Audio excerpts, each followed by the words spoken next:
Hello, everybody. Welcome to another daily dose of gaming news and all that good stuff. And as always, I also publish on Rumble and on Patreon for extra support. Later today, no, sorry, tomorrow. Yesterday I did a Death Stranding episode publishing there, and tomorrow I will try to do another one. I think it's 67 episodes. I don't remember if I mentioned this yesterday, but it's 67 episodes. So we are still a little bit off, around about 10 episodes or so until I wrap up this one. The Dead Stranding 2 is still locked. It's only in my time zone at 6:30 afternoon. So at the time of recording, around about 3 hours or so. Then I will see how I will proceed with that game, if I'm going to do gaming series or not. Other than that, yeah, I think that's it in terms of broad announcements and as such. Let's go to the news. Interesting enough, talking about Death Stranding 2, the PC port is already, since at least yesterday, on the high seas, let's say. Again, supposedly this was an error from, I'm assuming from Steam, I think. Again, I'm not sure. Because usually when you do the preload, the files are encrypted or locked or something like that. And supposedly somebody did manage to unlock them. Does it use de novo? Again, something that I completely passed through me. I'm not sure if the official version has de novo or not. If it has, I don't like that much. But again, it seems that it might have. I completely missed to check that one out. But yeah, it's similarly you can you can go to the ICs and start playing this game, even though of course you will not be able to get the full functionalities of gameplay systems. For example, the asymmetric multiplayer stuff there, with the roads and the structures and all that jazz. But yeah, let's see if at least when the official version comes, if at least there is no major issues with the PC port. Hopefully not. I think the first one went okay, so we'll have to wait and see. In the meantime, just to kind of for the moment being, I think we can wrap up this DLSS 5 conversation, let's say. Again, besides the fact that, again, I think I maintain my position, the fact that, again, I don't think this should have been announced as DLSS 5, given that DLSS technology is an upscaler thing there. I think this should have been announced like an extra feature of the DLSS package, and be something, try to disengage from the package itself. So because it seems for me it's more like a feature than the DLSS by itself, given the fact that apparently this just supposedly, I don't know, not even NVIDIA this managed to explain this properly, at least in lane terms. They just go around with the techno jargon, to try and say what supposedly this feature of DLSS is going to be.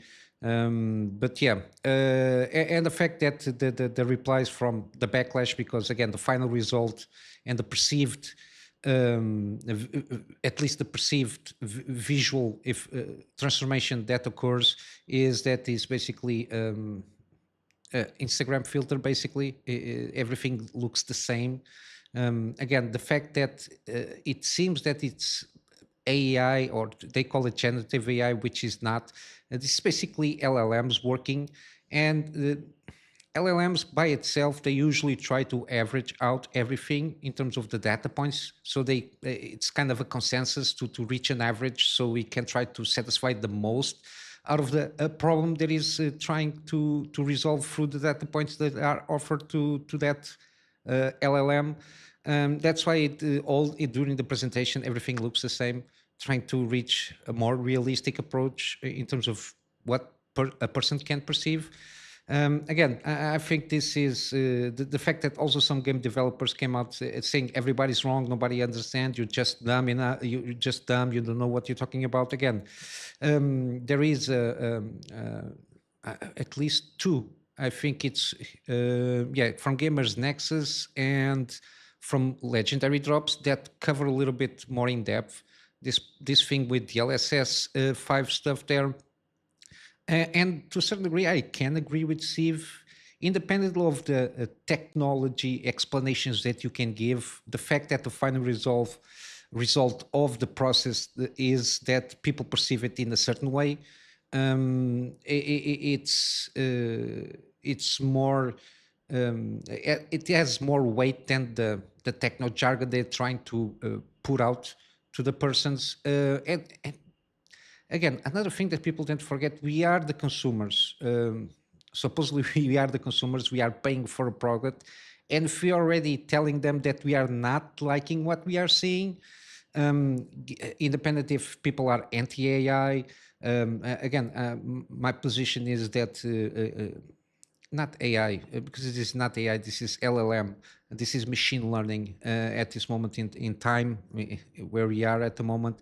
It has its good use cases, scenarios. For example, helping in certain workloads, and talking about specific in gaming, to try and help out certain things. I don't think it should be something that is going to substitute, for example, in the sense of developing in terms of art style, because if you just turn that on, everything will look the same. And the fact that to a certain degree I consider gaming an art, because it has a vision to itself. When you do a game, besides being fun, you try to convey certain things, even if it is through the art design and the art direction of the project itself that you're trying to go about. If you just click and put an LLM with certain inputs, it will try to average out, and everything will basically look the same. At least that's my overall thoughts on this thing with AI. Again, I think it has, for example, a good use case scenario, and the result seems to be very good with upscaling technologies, even though, again, it's not a perfect thing, but it does do a good job, specifically, for example, the version that we have now, 4.5, and even FSR, when they use the, I don't know, ML or whatever they are calling the AI algorithm that they use to do the upscaling in a more better way than before. The implementation of these AI technologies, or AI algorithms, as they call it, I think it does a good job. It can be helpful, for example, in revising codes, maybe find a way to, for example, fine tune and arrange certain, help certain aspects. For example, when you have a PC game, to help out and how do I say it, to ease the performance depending on the system that you have. I completely forgot the word that I want to say. Again, my English vocabulary just get lost on the things that I want to say. But to optimize the game, I think it can be a good use of this tool, is to optimize the game. For example, on PC, so people don't waste that much amount of time trying to optimize and manually trying to look for things that need to be optimized. Maybe this algorithm can do a kind of vast sweep of things that they can check out and help out people that are doing the optimization there. And then you, again, always have some human factor on that process to manually verify if that optimization is good or not. But I think it can be used in certain scenarios. Again, AI will never replace art, because to a certain degree that it's not AI, it's algorithms and machine learning that exists. So it will take every entry data point, and usually these kind of algorithms, they see everything that they tackle as a problem to be fixed. And usually art is not a problem, is something that derives other than just trying to solve a tackle, is trying to convey a message through art, whatever it is, visual art, music, movies, whatever it is. But yeah, I think Steve here goes in a good deep kind of more technical dive in certain aspects of this. And also the legendary drops just cover this also in a more consumer friendly point of view. But yeah, I will leave both videos links there for you to check out. I think they can express better than I can regarding this situation. Then we got today. It's going to be, at least I think it's during today, also the release of Crimson Desert. I check a couple of reviews. Check this one from Faxter Life. They usually tend to be not biased in the sense they already come to the party to with certain biases. And I think it's a pretty good review. If you listen carefully to what he says, at least in the video, you will understand why they give it even a 8 out of 10. But they say to wait for a deal or probably some patching of the games because of certain mechanics, how they work. I think they can be improved through patching. Specifically, one of the examples was regarding when you combat the boss, you have this kind of mechanic which is kind of a soft lock. When you change for range weapons like a bow and arrow, it basically disengages the locking system and gives you free aims. And sometimes, most of the time, it doesn't work properly as it's supposed to work because you already engaged with that enemy and you got the lock mechanism per se of the game, and it basically just disengage the lock mechanism, sometimes just aiming at the floor, aiming at the air, depending on how the combat fluidity is going in that specific enemy. These kind of things that can be improved. Again, it seems to be very ambitious, and I think there was some overhyping for this game. In terms of graphics, it seems the consensus there are very good. In terms of the open world itself, I think it can be considered overcrowded for some people and kind of a sweet spot to others. But yeah, it's not a game that is going to satisfy anybody. The story seems to be pretty good, at least the main story. The side things also are pretty good. Others kind of tend to be kind of semi after a while, it seems. But then again, I think some or the majority of the complaints can be fixed through patching. Hopefully, they can do this as quick as possible, taking the feedback of everybody displaying the game. But yeah, it's similar to, even on Metacritic, I think it's averaging 78%, so 7.8 out of 10. But yeah, also here, yeah, you got a GPU benchmark for the game here from Hardware Unbox. They did a 40 GPU benchmark, 1080p, 1440p, 4K. And it seems that the game runs pretty well in terms of the technical aspects of just running the game on the GPU. It's pretty satisfying to see that the more or the less you put in terms of presets, they just benchmark with presets there, and the lower the preset goes, it scales good with the GPUs itself, so you get more frames. The less or the more you remove detail on the game, and just some couple of hitches here and there in terms of the how it performs itself, but overall it seems a good experience. I think Team will do eventually during today or tomorrow. We'll launch a video of optimizing. So for sure, we will give you, like they do on these kind of games, they tell you what kind of resources does certain toggles consume on the GPU themselves, and they will try to optimize you to get the best looking game for the GPU that you have and getting the maximum frames that you can. Usually they do very good optimization guides for these games. Just be paying attention for that. Probably when they launch the video, maybe tomorrow or something like that, I will cover and leave a link for that video on the description tomorrow. And then a little bit, because again, I was speaking that I think there was some too much high expectation for this game, given it is the first time that the studio Pearl Harbor is doing a single player game, and the fact that the previous game was kind of a MMO RPG. Again, there is some lost in translation stuff there from multiplayer to single player that I think they might not be carried over that well from multiplayer game to a single player game. But again, overall thing is, I think the people were having high expectations for this game, and when the stock opened, the stock market opened, the stock of Pearl Abyss, they plumped 30%. this morning at the time of the writing. But yeah, mainly because of the fact that they were expecting a better score, given that in average the Metacritic score is around basically an 8 out of 10 to a certain degree. Again, it's a good game. 8 out of 10 is a very good game with some flaws, of course, but it's not a perfect game.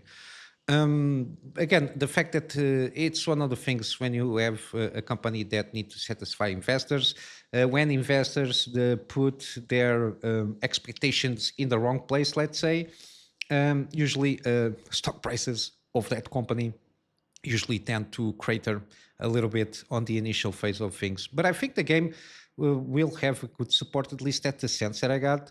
And I think we will see some patching and in certain aspects of the mechanics. Probably there are going to be some balancing also in that sense, hopefully, to resolve some of the issues that I saw some of the reviewers pointing out, specifically this soft lock mechanism. Probably they can do something more similar like for Elden Ring, how you use the locking mechanism. I think people are more used to that than other things when it comes to locking on enemies.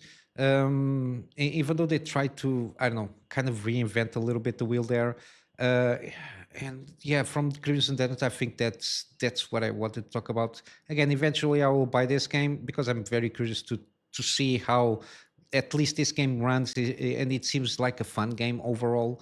The concepts of having like a medieval fantasy with some sci-fi stuff there seems very interesting what they're trying to do there. But yeah, that's the overall thing here that I wanted to cover. And lastly, we got Exodus gameplay first look. Again, it's only 2 minutes. In terms of combat, again, it says gameplay, it's not combat first look. So we got a few seconds of the combat and then some exploration here and there. Again, it's not, again, as you see here, is whip gameplay. So whip, I completely forgot what the letters mean. But it's kind of a preview. It's not even beta, if not mistaken. But it reminded me a lot of what oh my god, how it calls, oh my god, the franchise, the sci-fi franchise from EA. I completely forgot. BioWare. I forgot the name. Sorry, of that franchise. Yeah, it's not even here on the article. Yeah, I don't see it here. But yeah, it reminds me much of that franchise. For sure, you must be screaming at the screen telling which franchise it is. I completely blank out on that one. But yeah, give me vibes of that one. I really want to remember the name of that franchise. It's now I got that Stranding and this Crimson Dead is all in my mind. I completely forgot that franchise, the BioWare one. Everybody knows Mass Effect. Jesus, finally, Mass Effect reminded me a little bit of Mass Effect on the combat style things there. But it seems okay. We will see how it goes. Supposedly they will have an extended gameplay look in the summer, so we'll have to wait for that one and see if it looks anything promising. Maybe better than Mass Effect Andromeda, hopefully, and at least something that we need. Yeah, we need some good kind of RPG, sci-fi RPG there to satisfy that void that there is regarding, for example, Mass Effect kind of games there. But yeah, no gaming deals for today. Again, the ones that are at the moment, they will expire for sure before I even publish this video. But yeah, when the next thing comes up in terms of Steam sale or something like that, I will bring some gaming deals.